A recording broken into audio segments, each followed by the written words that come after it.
Welcome back. Good afternoon, good morning, good evening, whatever it is.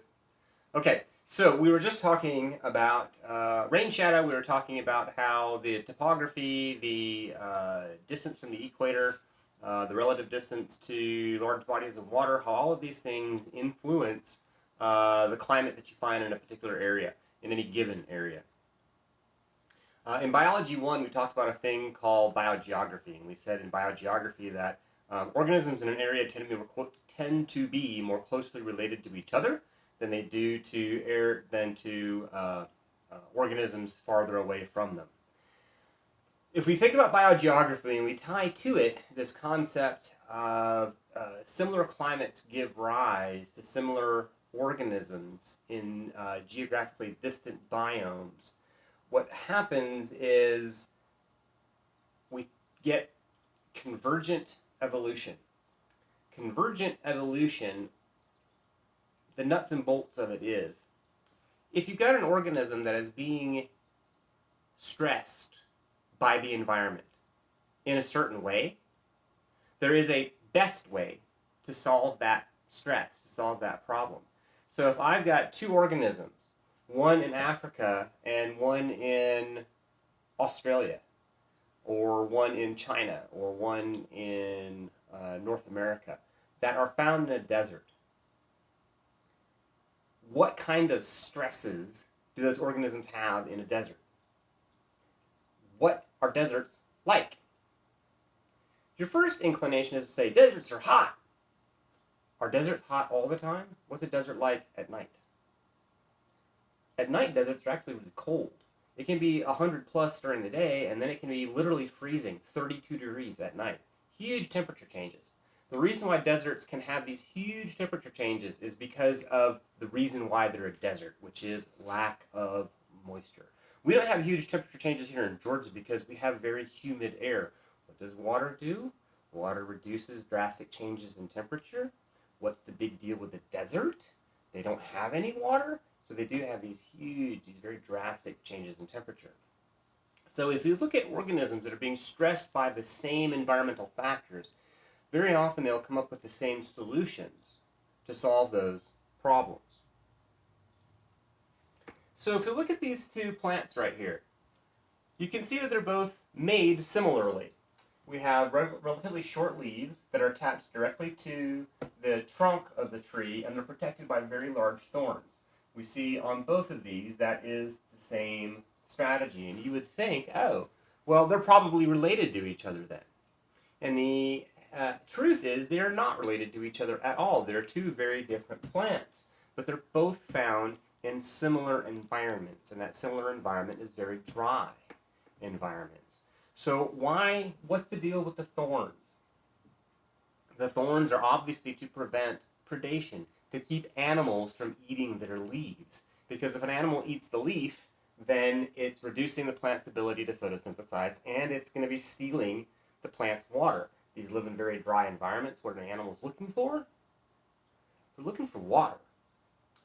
If you have organisms in the same areas, in the same climates, in geographically different areas, they're going to be facing the same stresses, and it's very common for them to come up with the same solution, or for them to have the same solution to the problem, simply because this is the best way to protect your leaves against predation.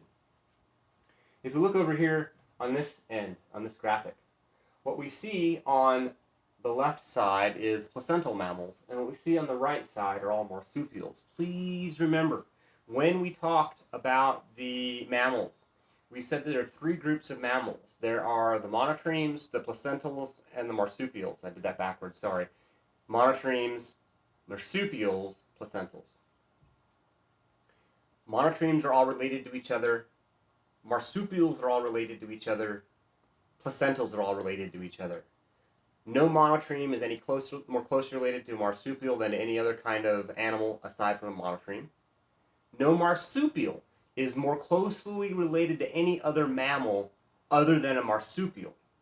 And no placental is any more closely related to any other mammal other than another placental.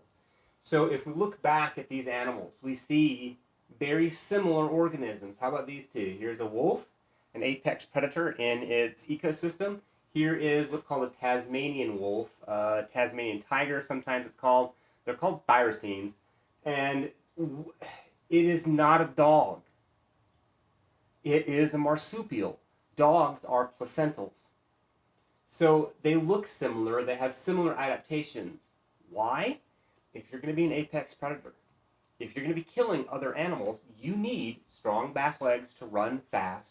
You need a narrow snout with which you can put very sharp teeth into for grabbing onto prey. You need eyes that face forward so that you can have stereoscopic vision so you can judge distance between you and your prey. You need to be able to move quickly. You need a deep rib cage for big lungs so that you can run fast. Here we have a placental mole and a marsupial mole. Again, notice how the body shapes are very similar. If you're going to be found underground, you don't need good eyes. If you're going to live underground, you need to have a squat body. If you're going to live underground, you need to have very large claws. These animals on the left are all more closely related to each other than they are to any animal on the right. Even though they look similar, even though they look the same, they're very different. Because these are all placentals, these are all marsupials.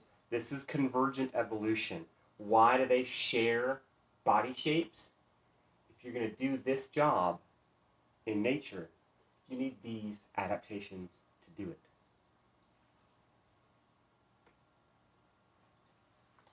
This is the graphic I was talking about before. This shows the relative distribution of different ecosystems based on where they're found in the world. What I want you to notice is that desert is this kind of a tan color. Here's that 30 degrees latitude. Look at this. What is that? That's northern Africa. Northern Africa is all desert. Where is it? Man, smack dab right there, right at that 30 degrees latitude. This is the Middle East. This is Saudi Arabia, Iran, Iraq. What do you think of when you think of those areas? When you think of Saudi Arabia, when you think of Iran, when you think of Iraq, what do you think? You think desert. Look where it is, 30 degrees latitude. How about 30 degrees southern latitude? Here is South Africa. South Africa is a big desert. Here is all of central Australia. What is it? It's a big desert. Here is the American Southwest. It is also a big desert. We should by rights be a desert. Why are we not a desert? The reason why we're not a desert is because of the Gulf. The Gulf of Mexico injects warm air into this area right here, giving us plenty of water, giving us enough to prevent being a desert. But don't we often go through periods of extended drought? Don't we often have pretty bad droughts? Why do we have bad droughts? What does our latitude say we should be? Our latitude says we should be a desert.